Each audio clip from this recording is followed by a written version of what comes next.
আজকে কিন্তু দুপুরটা একদম অন্যরকম। তো আজকে আছে ঠাকুর বিসর্জন, তো তার জন্য এইদিকে দেখো আমার মা রান্না বসিয়ে দিয়েছে আর আমি ডিমগুলো ছাড়িয়ে দিচ্ছি। যাই হোক, আজকে হবে এক তরকারি ভাত, তো তাড়াতাড়ি করতে হবে। আর এই দিকটাই কিন্তু আমি দুপুরে আলতাটা করে নিচ্ছি। আর মাকে কিন্তু যাই হোক রান্নার কিছু জোগাড় করে দিয়েছি, তো বিকালে ঠাকুর বিসর্জন করার কথা আছে। আর এইদিকে দেখো বিকাল হতে না হতে আমরা সেজে নিয়েছি সবাই মিলে। তো যাই হোক, আমি কাউরের বাড়ি এখন যাইনি, তো তার জন্য এইদিকে এসে আমি কিন্তু বরণটা করতে শুরু করে দিয়েছি।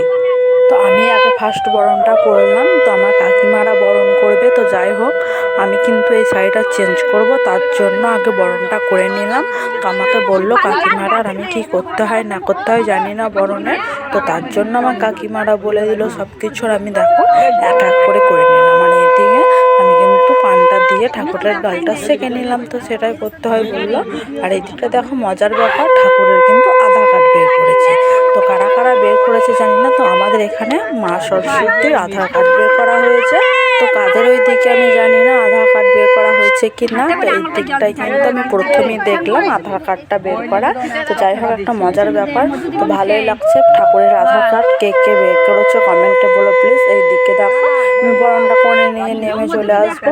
তো এই যে গাড়ির মধ্যে ঠাকুরটা তুলে দিয়েছে, তার উপরেই কিন্তু বরণটা করলাম। আর নামতেও একটু আকড় হলো, ওঠার সময় তো খুবই আকড় হয়েছিল। এই যে আমি বসে বসে নামবো দেখো।